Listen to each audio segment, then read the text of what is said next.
आप सभी को तिलकुटी चौथ की हार्दिक शुभकामनाएं। आज हम सुनेंगे तिलकुटी चौथ की कहानी और साथ में सुनेंगे गणेश जी की कहानी। तो आइए शुरू करते हैं तिलकुटी चौथ माता की कहानी। एक शहर में देवरानी जेठानी रहती थी। जेठानी अमीर थी और देवरानी गरीब थी। देवरानी गणेश जी की भक्त थी। देवरानी का पति जंगल से लकड़ी काट कर बेचता था और अक्सर बीमार रहता था।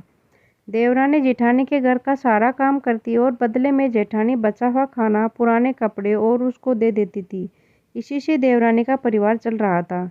माघ महीने में देवरानी ने तिल चौथ का व्रत किया। 5 आने का तिल व गुड़ लाकर तिलकुटा बनाया। पूजा करके तिल चौथ की कथा और कहानी सुनी और तिलकुटा छिके में रख दिया और सोचा कि चांद उगने पर पहले तिलकुटा और उसके बाद में कुछ खाएंगे। कथा सुनकर वह जेठानी के यहाँ चली गई। खाना बनाकर जेठानी के बच्चों से खाना खाने को कहा तो बच्चे बोले, माँ ने व्रत किया है और माँ भूखी है। जब माँ खाना खाएगी तभी हम खाएंगे। जेठानी को खाना खाने को कहा तो जेठानी बोली कि मैं अकेली नहीं खाऊंगी। जब चांद निकलेगा तो हम सब खाएंगे, तभी मैं आपको खाना दूंगी। जेठानी ने कहा कि आज तो किसी ने भी खाना नहीं खाया है तो मैं तुम्हें पहले कैसे दे दूंगी। तुम सुबह सवेरे होते ही बचा हुआ खाना ले जाना। देवरानी के घर पर पति बच्चे सब आस लगाए बैठे थे कि आज तो त्योहार है, इसलिए कुछ पकवान आदि खाने को मिलेगा। परंतु जब बच्चों को पता चला कि आज तो रोटी भी नहीं मिलेगी तो बच्चे रोने लगे। उसके पति को भी भूख बहुत गुस्सा आया और कहने लगा कि सारा दिन काम करके भी 2 रोटी नहीं ला सकती तो काम क्यों करती हो। पति ने गुस्से में आकर पत्नी को कपड़े धोने वाले धोने से मारा। धोना हाथ से छूट गया तो पाटे से मारा।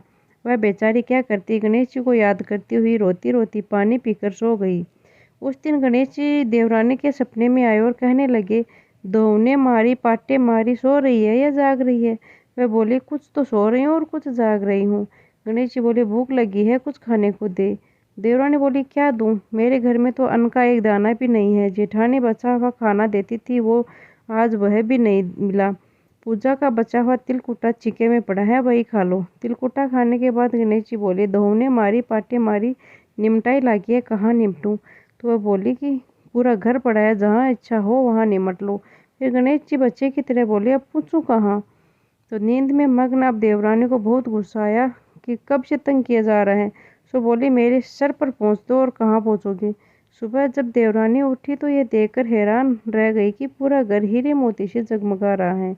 सिर पर जहाँ विनायक जी पहुँचने करके गए थे वहाँ हीरे से टिके वह बिंदी जगमगा रही थी।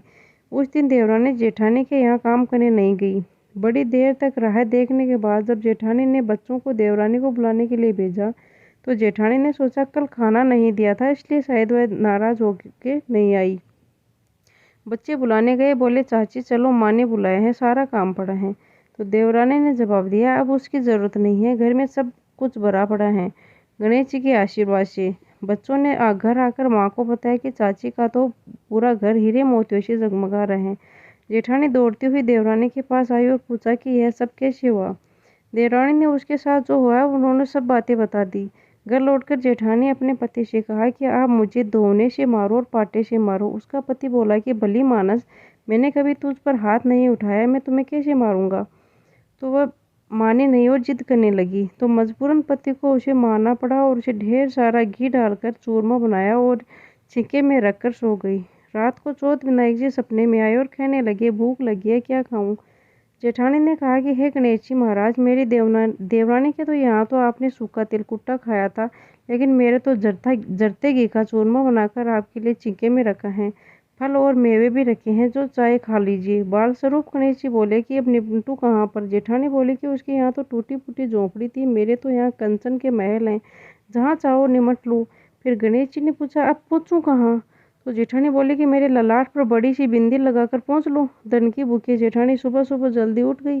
सोचा घर में हीरे मोती जवाहरात सब भरे होंगे, पर देखा तो पूरे घर में गंदगी फैली हुई थी, तेज बदबू आ रही थी। उसके सिर पर भी बहुत सी गंदगी फैली हुई थी।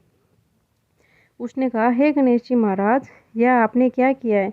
मुझसे तो रूठे और देवरानी पर टूटे। जेठानी ने घर की सफाई करने की बहुत कोशिश की, परंतु गंदगी और ज़्यादा फैलती गई। जेठानी के पति को मालूम चला तो वह भी बहुत गुस्सा हुआ और बोला, तेरे पास इतना सब कुछ था, फिर भी तेरा मन नहीं भरा। परेशान होकर चौथ चौथ के गणेश जी से मदद की विनती करने लगी। गणेश जी ने कहा, देवरानी के जलने के कारण तूने जो किया था यह उसी का फल है। अब तू अपने धन में से आधा धन उसे देगी, तभी यह साफ होगा।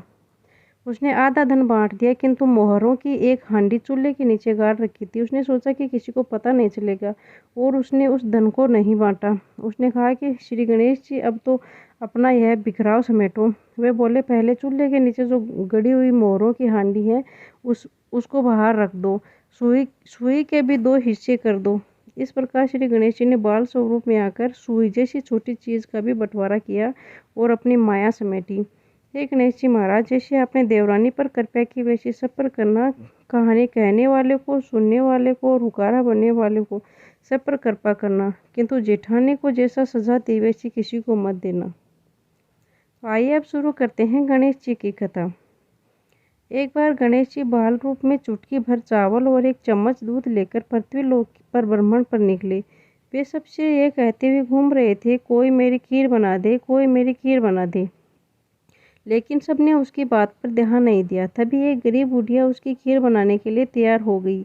इस पर गणेश जी ने घर का सबसे बड़ा बर्तन चूल्हे पर चढ़ाने को कहा। बुढ़िया ने बाल लीला समझते हुए घर का जो सबसे बड़ा भगोना था वो चूल्हे पर चढ़ा दिया। गणेश जी ने दिए चावल और दूध भगोने में डालते ही भगोना भर गया। इस बीच गणेश जी वहाँ से चले गए और बोले, अम्मा, जब खीर बन जाए तो बुला लेना। पीछे से बुढ़िया के बेटे और बेटे की बहू ने एक कटोरी खीर चुरा कर खा ली और एक कटोरी खीर छिपाकर अपने पास रख ली। जब खीर बनकर तैयार हो गई तो बुढ़िया माई ने आवाज़ लगाई, आजा रे गणेश, खीर खा ले। तभी गणेश जी वहाँ पहुँच गए और बोले कि मैंने तो खीर पहले ही खा ली। तब बुढ़िया ने पूछा कि कब खाई, और वे बोले, जब तेरी बहू ने खाई तभी मेरा पेट भर गया। बुढ़िया ने इस पर माफ़ी मांगी। इसके बाद जब बुढ़िया ने बाकी बची खीर का क्या करें इस बारे में पूछा तो गणेश जी ने उसे नगर में बांटने को कहा और जो बचे उसे अपने घर की ज़मीन में गड्ढा खोद करके दबा दें। अगले दिन जब बुढ़िया उठी तो उसे अपनी झोंपड़ी महल में बदली हुई और खीर के बर्तन सोने जवाहरात से भरे मिले। गणेश जी की कृपा से बुढ़िया का घर धन दौलत से भर गया। हे गणेश जी भगवान, जैसे बुढ़िया को सुखी किया वैसे सबको खुश रखना। कहानी कहने वाले को, सुनने वाले को, रुखारा बनने वालों को, सभी को खुश रखना।